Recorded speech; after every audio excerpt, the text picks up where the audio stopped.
The Quran is a wonderful book for history. Allah speaks in the Quran about a traveler who traveled to the two ends of the land. The Jews wanted to know whether this man in Arabia, a man named Muhammad alayhi salatu wasalam, who says he's a prophet, does he know about it? A traveler who traveled to the two ends of the land. Ask him about it, because only a prophet will know the answer. And Allah sent down the answer in Surah Al-Kahf. And He says, وَيَسْأَلُونَكَ عَنْ ذِي الْقَرْنَيْنِ. They question thee about Dhul Qarnayn, someone who will impact on history twice. Qarni can mean horn, it can mean an age. But the Quran has never used the word qarn to mean a horn, never.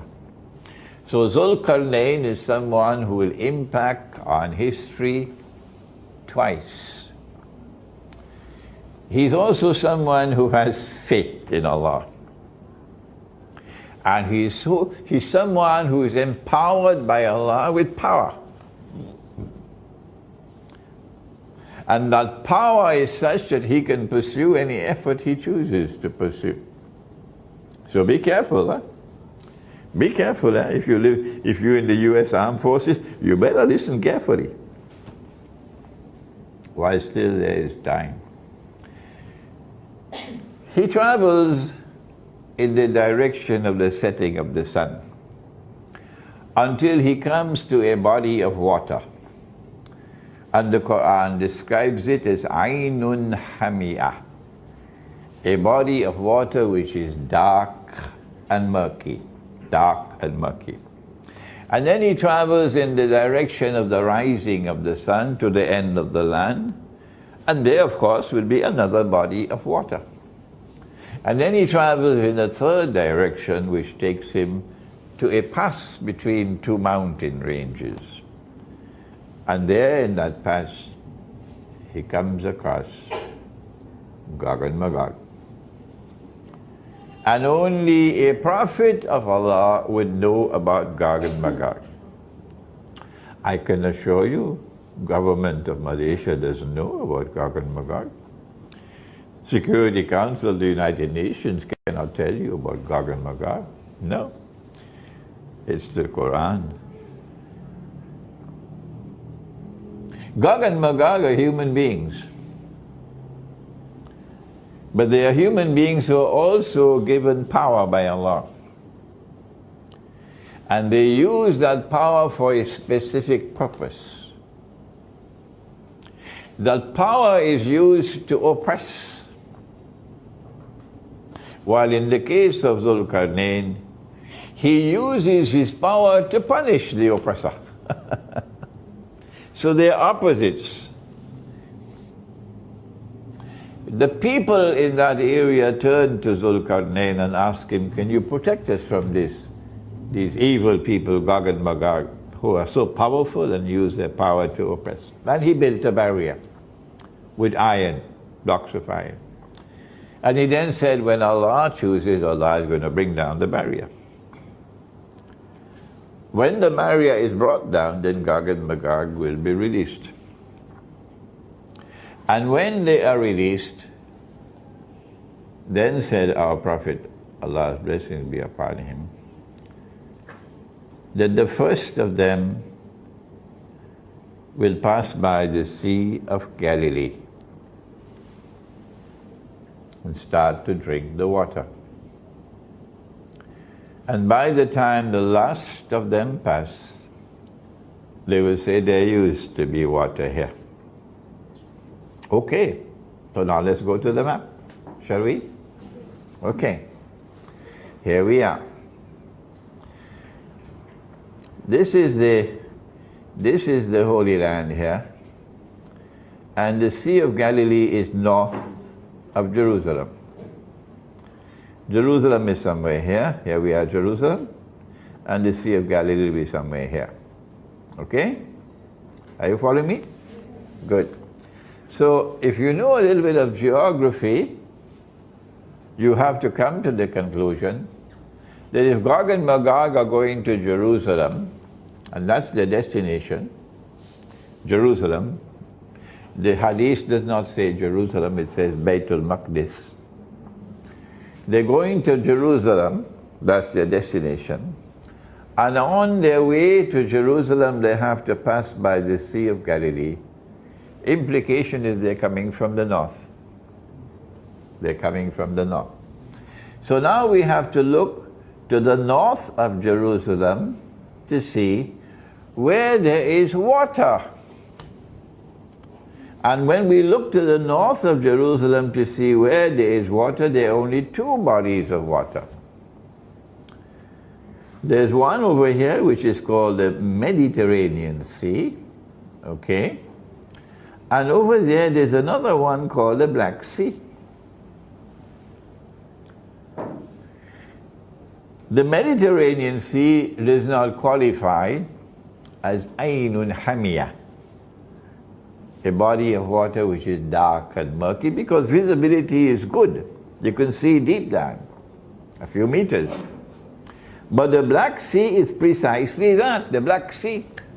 That's why they gave it the name, the Black Sea, because it is Aynun Hamiyah, exactly what Allah says in the Quran, Aynun Hamiyah.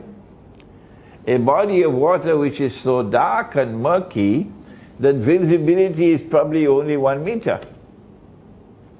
It is to this Black Sea that he traveled when he traveled to the setting of the sun. There is no third option. It's either the Mediterranean Sea or the Black Sea. There is no third one. We have eliminated the Mediterranean Sea, so we are absolutely confident in ourselves and our conclusion that Qarnayn traveled in the direction of the Black Sea. So he has to be traveling here.